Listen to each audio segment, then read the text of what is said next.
episode number 177 from the WSOP.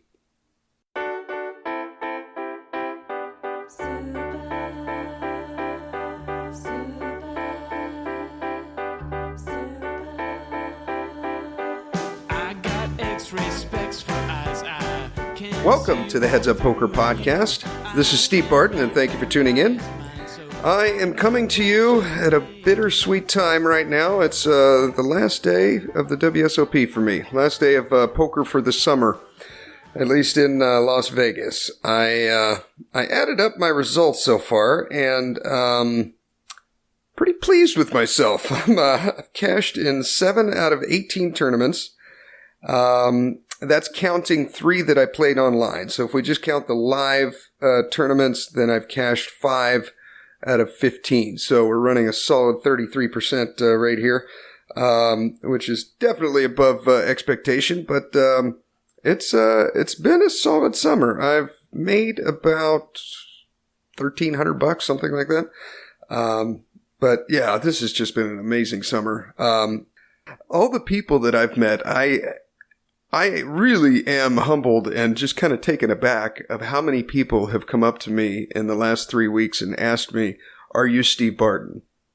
And I'm like, I was just really floored. The amount of you guys that came up and just said that you like the show, you follow me on Twitter, you enjoy listening, and, you know, this is what keeps you going Monday morning on the way to work. And that was really, really cool. So thank you guys. I appreciate all of you. And next year, I will remember to bring the hats. And, hit me up, and I'll give you one. All right. You know, I just got to hang out with a lot of guys. Derek, Carlos, Mike. I got to hang out with Mike Pearson and Alex Venosa.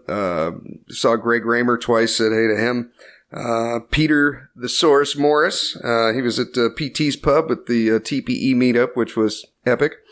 Dylan, Andrew, who you guys will hear here in a minute, Edgar, and dozens of other people I just can't remember in the moment right now, but thank you. This was an awesome vacation. I had an interesting thing that happened at Caesars tournament. It was the day of the TPE meetup, and I had about 7 hours to play poker. We were meeting up at 8 o'clock, and it was 1 in the afternoon.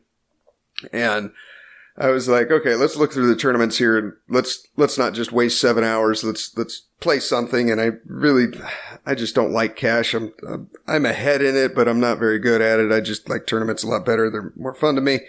And so I looked up tournaments, and the only one I found was one that was any kind of worthwhile that wasn't a $45 buy-in. Was a $150 buy-in at Caesars that started about 45 minutes ago. So I got in the car, got down there, do what I never do, and I late reg. Probably shouldn't have, but it worked out. Well, firsthand, it did not. I sat down at my table. I had pocket jacks first hand. I sit down to 30 big blinds, which is my minimum for buying in. I try to do 50, but in a tournament like this, it's so soft. I think 30 is acceptable.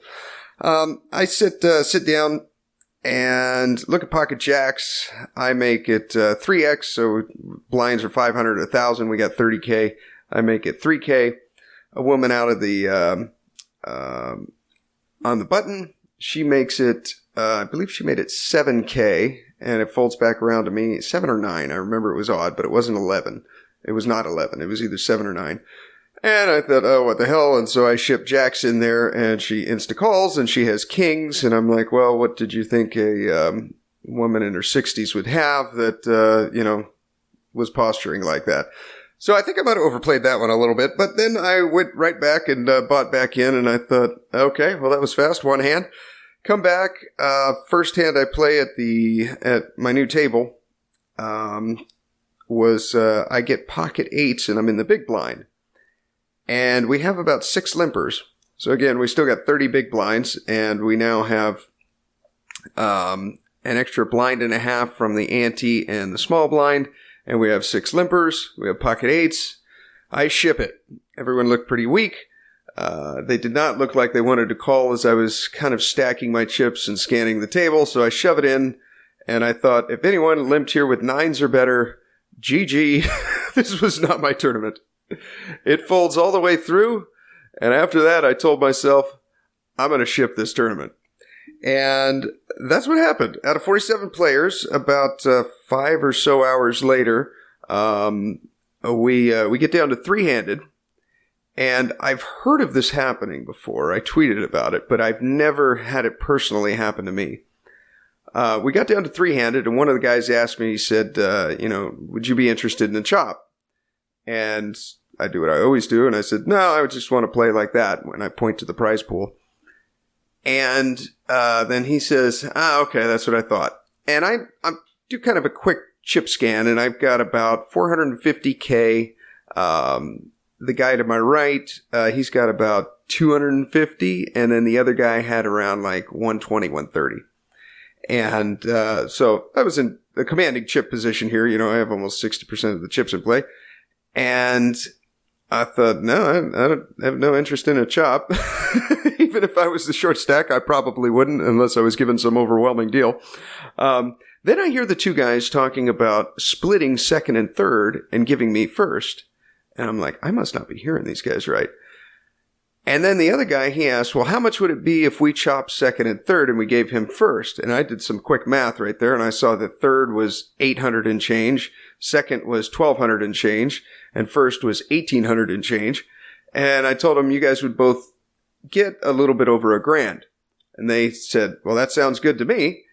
And I said, okay, so just to be clear, you guys are going to chop second and third, and you're going to give me first. And they said, yes. And I said, okay. And so we told the dealer, and the dealer called over the tournament director. The tournament director came over, and he verified that they were, in fact, chopping second and third, and they were going to give me first. And they said, yes. He didn't bat an eye. He went over and started doing the paperwork. The dealer never raked in the chips, so we still have our stacks in front of us, and we've now been waiting several minutes for the tournament director to come back and pay us out. And I can see that these guys are starting to have second thoughts about what just happened. They've realized that they pretty much just gave me $800. And then one of the guys says, well, maybe this isn't such a hot deal. Let's start counting up our chips. So he starts counting up his chips, and I'm counting up my chips. I'm trying to make small talk. And just then the tournament director comes over, and he's got 3 stacks of money in paper clips, and he hands them out to us. And GG, we took first 3-handed without playing a hand. So that was an awesome tournament. Some of those tournaments, the rake is a little high, but I think you make up with it by the fact that probably 20% of the people that are buying into these tournaments, they really aren't going to make the money. They just don't have the, they're drinking. They just don't have what, they're not prepared to play 6 hours of poker, and, I think, if you're starting out on a limited bankroll, there's a lot of value in these little ones, especially if you've got an edge and your push-fold ranges and you just play snug poker. That was a fun win. I'll take it. I also want to throw a quick thank you out to everyone that backed me in the win tournaments and at the WSOP main.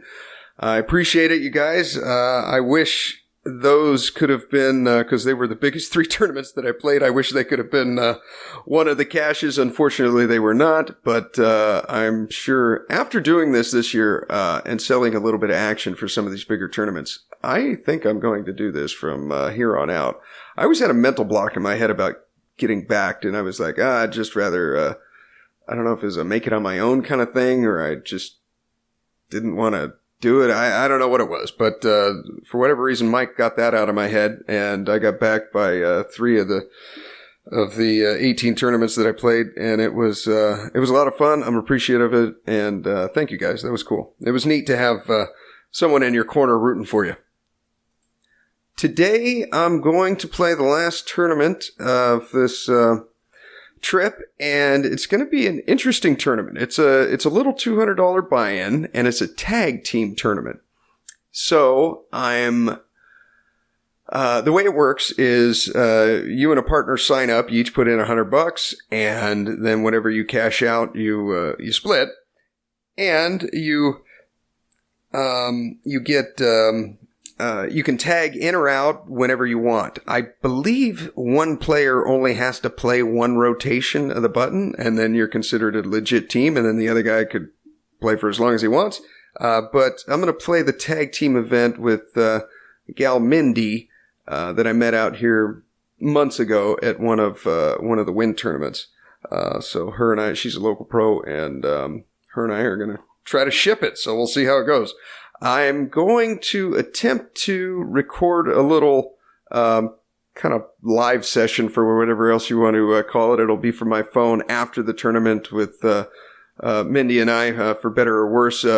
We could be recording it half an hour after we enter, but I doubt that. We'll probably fire at least a couple of bullets if we don't catch the first one. But good luck us. Hopefully we're recording this about 12 hours from now, which means we went super deep, possibly won it.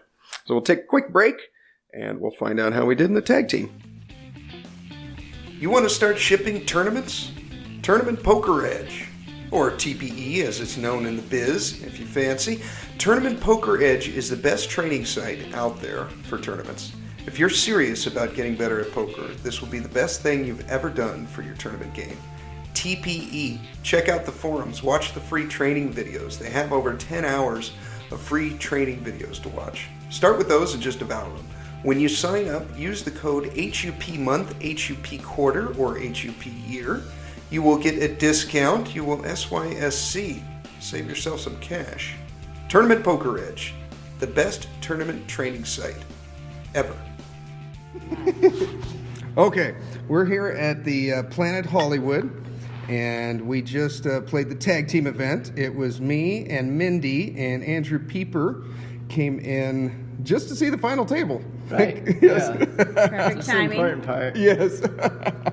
So we started about 8.5 hours ago, and we got, out of 163 teams, we got 5th.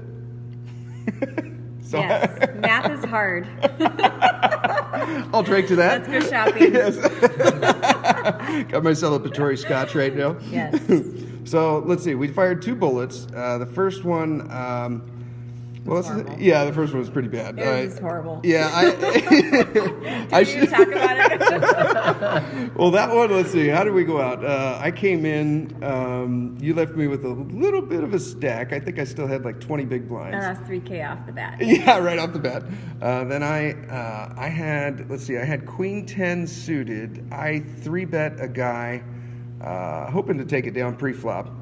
He thought about it. He was an older guy, probably 80 years old. He had on, like one of those Navy veteran hats, with the flag and pins on it and stuff.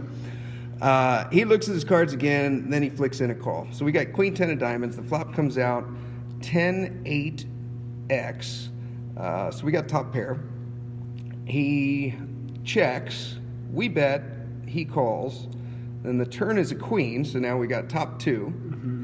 He looks down at his chips, acting like he's going to bet, and then he checks. Mm-hmm. We bet. He shoves all in. Mm-hmm. Now there's about 10K in the pot, and we have 3K behind.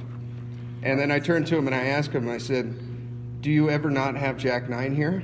Right, like you knew it, but we didn't have enough chips, so right. we had to just throw it in. I figured I had to call. Like, there's no way you can ever fold right. that, but like he just always has like Jack 9. everything tells you he has Jack 9. Yeah, the way he's talking, yes. Everything. I'm just like. But with only that much behind, which was my fault because I left us short. I apologize.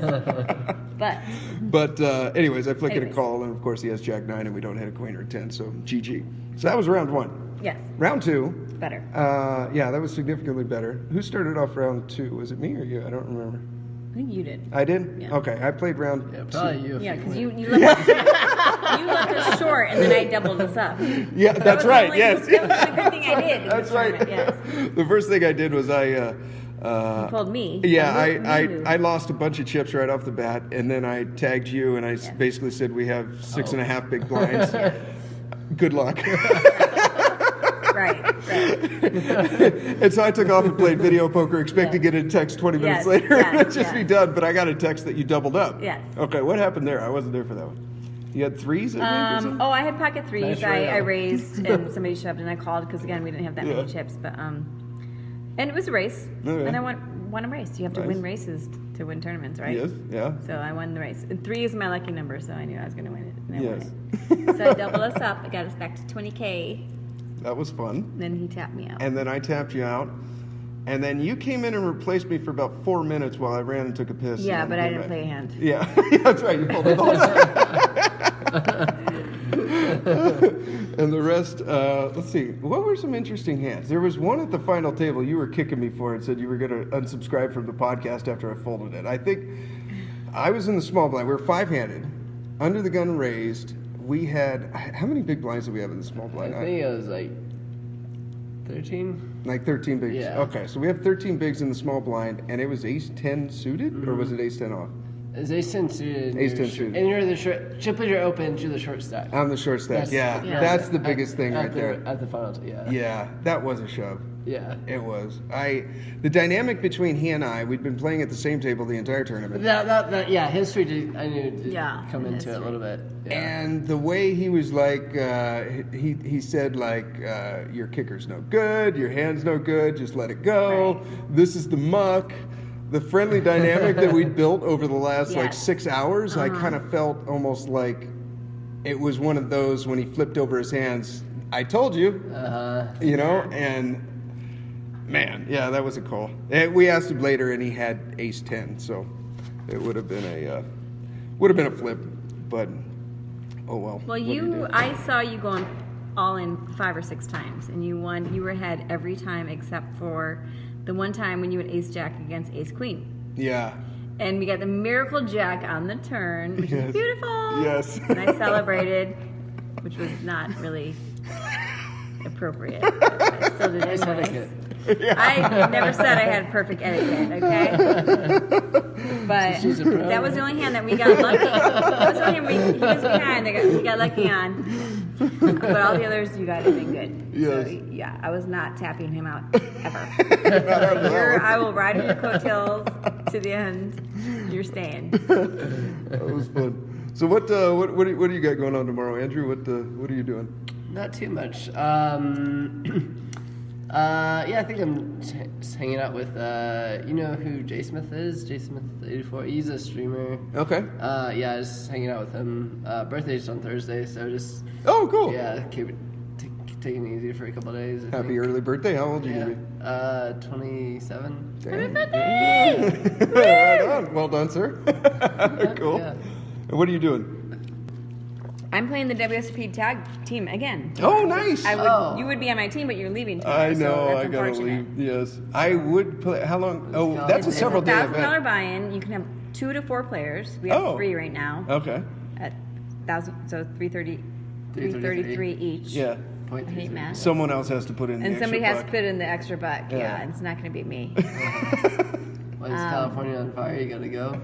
Yeah, I got to go So- back. I got to work 4 days in a row, and then like a day off, and then 3 in a row, and I basically have to make up for all these trades for being out here for 3 weeks. But it was worth it. It was a good trip, right? Oh, God, And yeah, this was awesome. You did good. You Yeah, I did profit. good. You had I think I'm up several like cashes. after this one. I think I'm up about 2K for That's the. good. Yeah, not That's bad. good. That's a good. for fun. Yeah. Take home some money. Re- Absolutely. respectable, I think. You know, Yeah. not bad. Absolutely. Yeah, it was good. Yeah, it was a Good ending. fun trip. A lot of fun. Met a lot of fun people. It was. Yeah, this was just an awesome trip. It was an awesome trip. Tired of playing great poker for 8 hours and then tilting it all the way on one hand? Elliot Roe. I will not play a hand of poker unless I listen to that man's voice first. Meditation tapes just before you play. Get in the right mindset so you can focus on poker. Listen to an MP3 before you play. You put it right on your phone, your computer, your tablet. He has MP3s for everything. Live cash, online MTTs, post-game cooldown, the Mindset Booster package, which comes with 5 MP3s, confidence, motivation, recovery, volume, study booster, the simple volume system. Try it for free. There's no obligation. Listen to his 7-minute tilt buster. It's free from me to you. This is the next step in poker. The Mindset Advantage by Elliot Roe. Use the code HUPOKER, score yourself a discount. All the links are in the show notes. Andrew and Mindy, thank you guys for coming on. Andrew, if you guys aren't familiar, I think most of you are, but we had him on episode 150 and 161. And Andrew has a very interesting story. He's been living in Vegas now for a year and a half, and he's been doing so Carlosesque style out of his Prius. Very, very smart kid when it comes to poker. I first met him, I think it was 2 years ago at the TPE meetup. I don't believe it was last year. I could be wrong on that, Andrew. I can't remember. But I met him, I think, 2 years ago. And just real smart kid with poker. He's got a vlog. You guys can check that out. Bike King 19. You can follow Andrew's story about how he's grinding the Vegas circuit, and he's doing so from his Prius. He writes for Poker News. Just a real sharp kid. Thank you, Andrew, and I look forward to having you on again in the future. So, 5th place out of 163. Not bad. Good run. As I listened to that again, I realized I misspoke about when I said that he had ace 10 and we had ace 10, and so it was a flip. I think that was the half a glass of scotch that I had just consumed a couple minutes before, after finishing the tournament, that affected that. That would actually be a chop. I ran the numbers. It's 91% of the time ace 10 off versus ace 10 suited is a chop. 2% of the time the offsuit wins.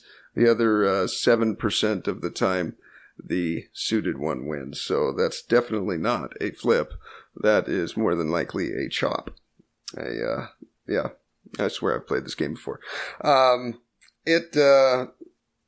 was a really fun event. Some things I've learned over the summer, a really big part of it, and I know I've talked about it before with you guys, but having, like if you guys are going to come out, if you're catching the end of the series this year, or you're planning on next year, or just any poker series tournament, I think the most important thing is to set a bankroll for your trip and set an amount of money that you can afford to lose if you bagel every single tournament or every cash game that you're going to play, and you set aside that money. So if you have 6 days, or if you have 2 weeks, or if you have a month, or if you got 3 days, set aside your bankroll. Let's say you've got $1,500 and you got 5 days to play it in.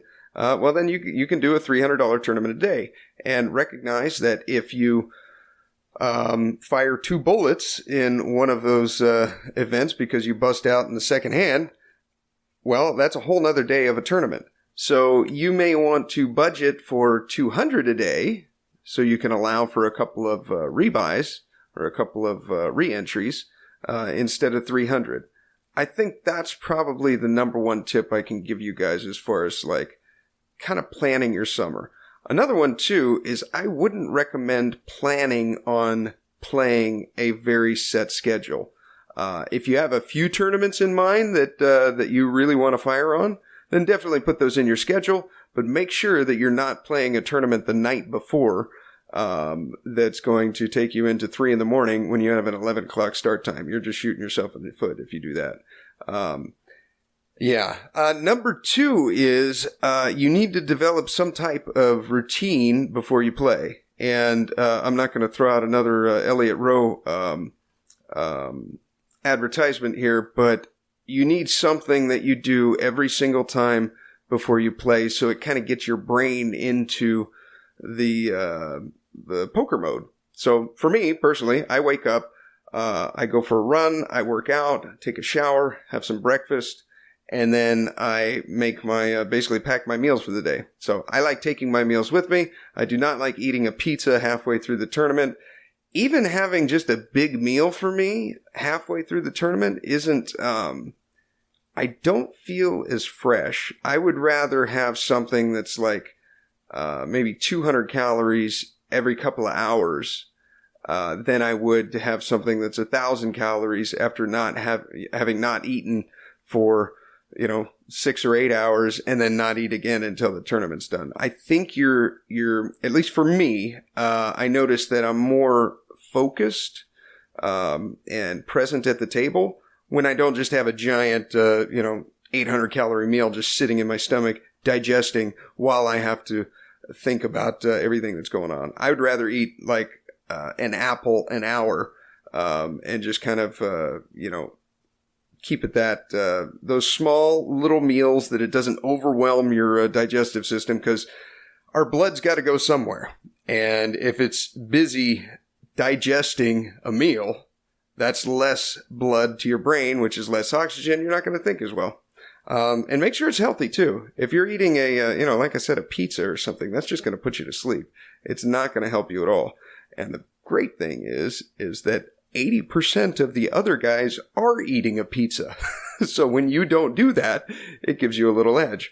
Have some type of warm-up routine before you go in there. And I talked to a coach once that he said, even if you have something as simple as before you get on your computer to fire up your MTTs, you have one of those little tiny miniature Snickers bars that you pop in your mouth, and you do that every single time before you play. He's like that. You just need something to, trigger that it's poker time now.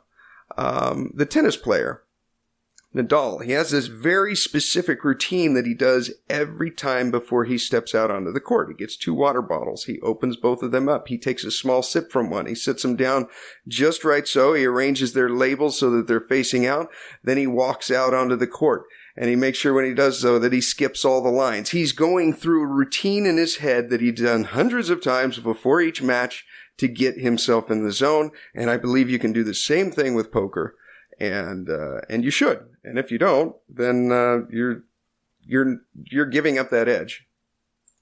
Another big thing that I learned, and I already knew, but this time I really put it into practice, is having no distractions at the table. I think Elliot was a big influence on me on this, just because I've listened to his tapes hundreds of times, and he says them in all of them. So I think it's just kind of influenced my subconscious to the point to where now I'm just doing it.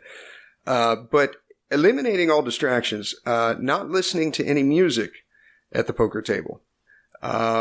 You're going to miss stuff. I know it can be a little boring and monotonous when you're only seeing 20 or 25 hands an hour, because there's the drunk guy that has to keep being reminded to throw in his ante. And you're just like, oh my God, I can't take this. I've been card dead for 2 hours. Don't put the headphones in.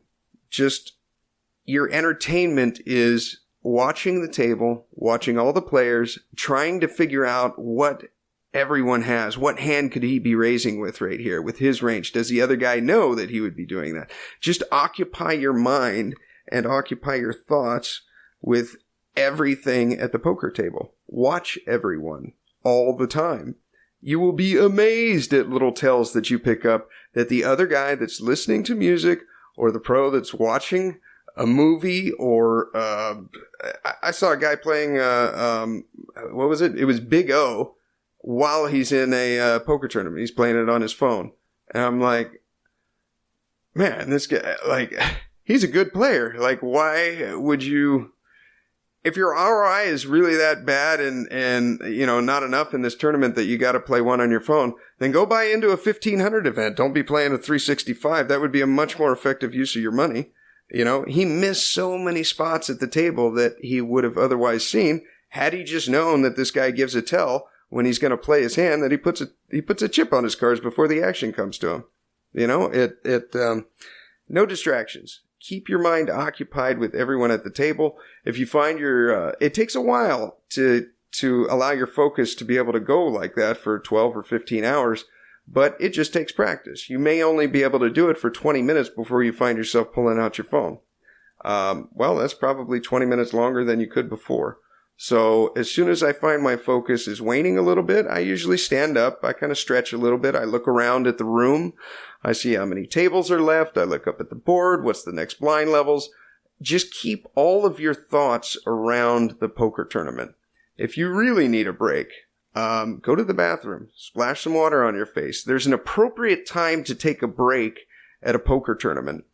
And that is, during play. I mean, not during the break. If you've got to run away, from the table, if you got to use the head, the time to do it is Not when you're in the blinds, not when you're on the button, and not when you're in late position. Ideally, you don't want to be there when you're going to be in early position, because theoretically, you're probably only going to play 10 or 15% of those hands anyways.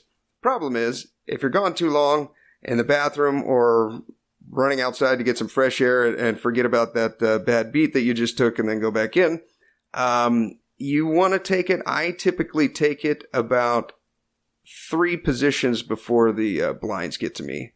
That when that happens, this entire trip for the 3 weeks, whenever I took a break at that time, I never missed a blind. So, and you're removing yourself from when you're going to have the worst position and when you're most likely not going to be able to play those cards that are dealt to you. So that'd be my recommendation on that. Another thing too, and I've talked about this before, we talked about it on episode 60 with Chris Wallace.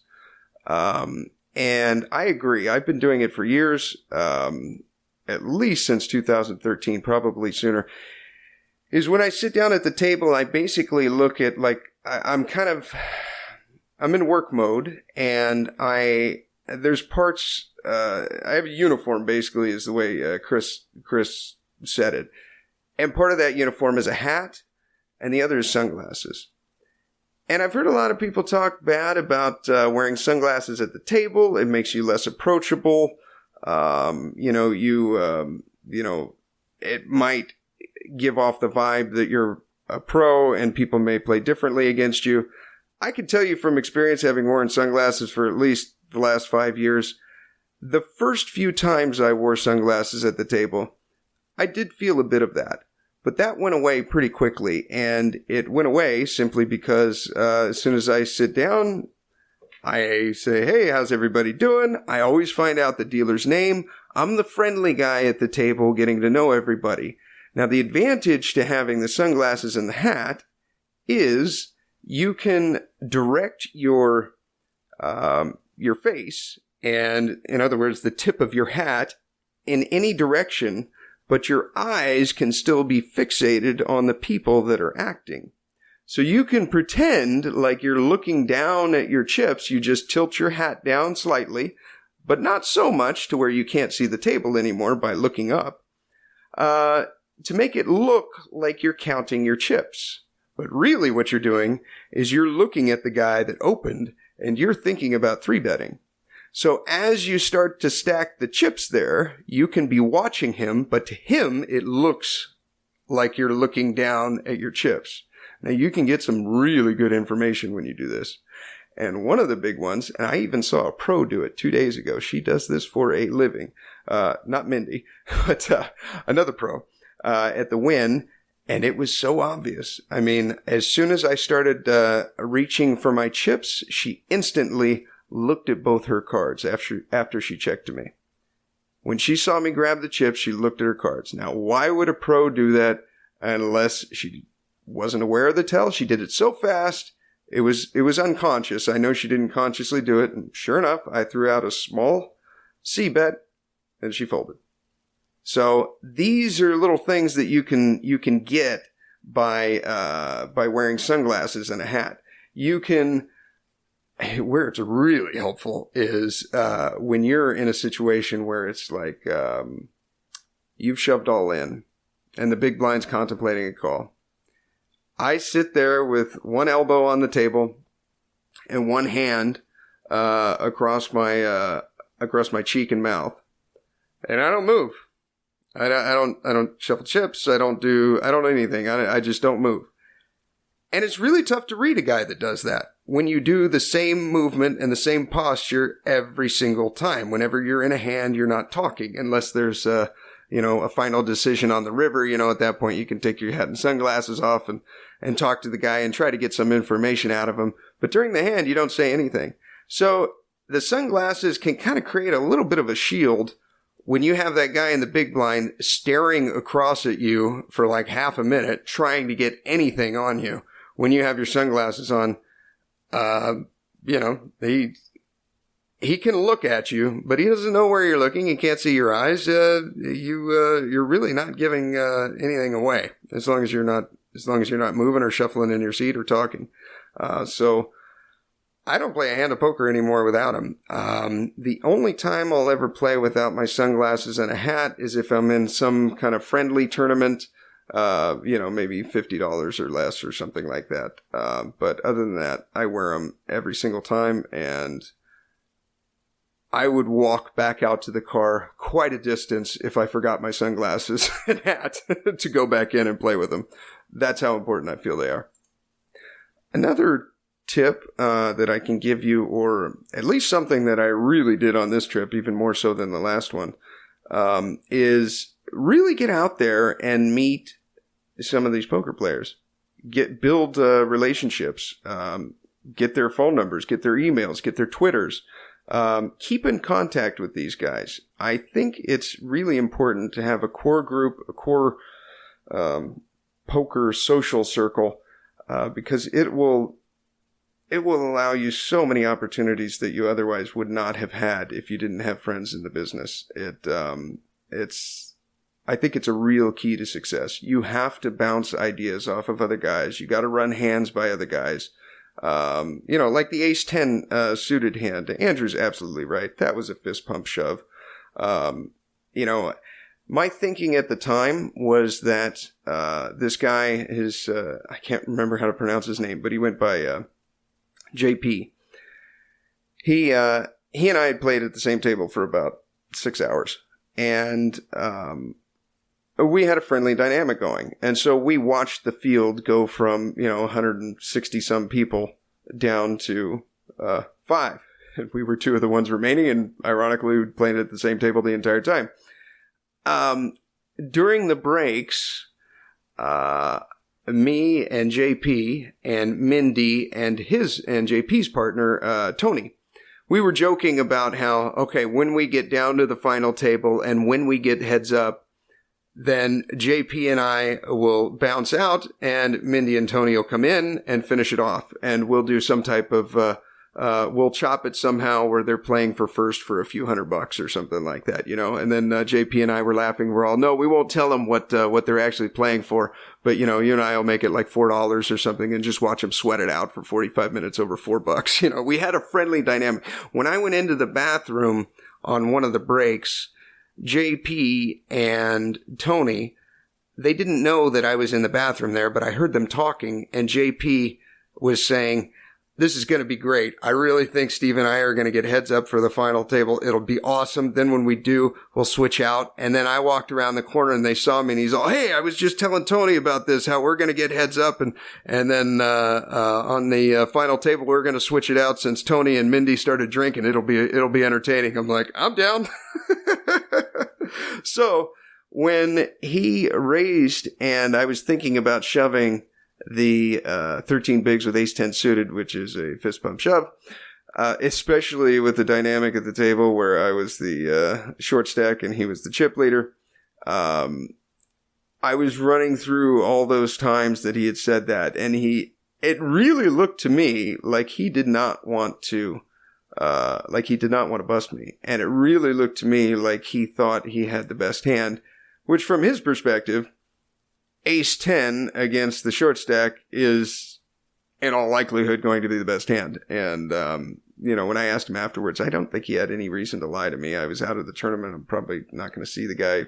I may see him again, but may not. But it felt to me like a fold. I went with my read on that one, and I think I was just, should have shoved it. Hindsight's 20/20. But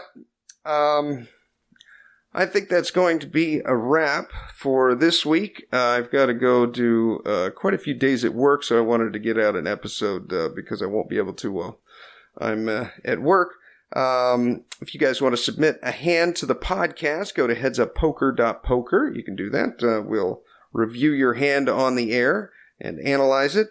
If you want to support the podcast, go to the same place, headsuppoker.poker.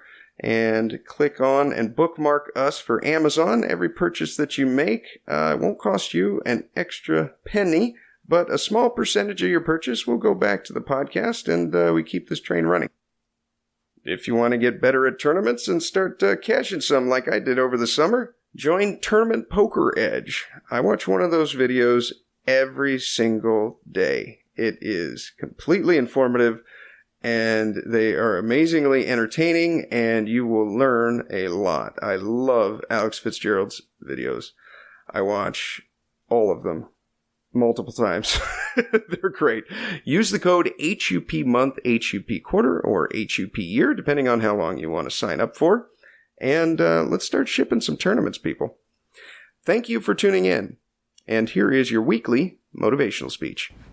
How much did they first pay you to give up on your dreams? And when were you going to stop and come back and do what makes you happy? You know why kids love athletes? Kids love athletes because they follow their dreams. I see guys who work at the same company for their entire lives.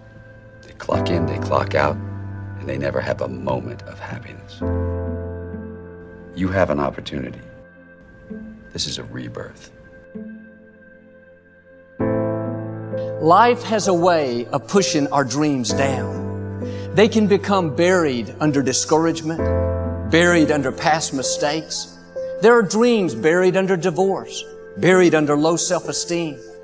It's easy to settle for mediocrity even though we have all this potential buried on the inside. All of us have things that we're believing for, something that we want to accomplish. Deep down, we know it's a part of our destiny. We can feel it so strongly. But then we hit some setbacks. We didn't get the promotion. The medical report wasn't good. Or a relationship didn't work out. Now, don't let circumstances talk you out of it. You may not understand why a business didn't make it, why a person walked away, why you came down with an illness. You were doing the right thing, but the wrong thing happened. It's all a part of the process. Your dream may be buried. The good news is it's still alive. It's not too late to see it come to pass.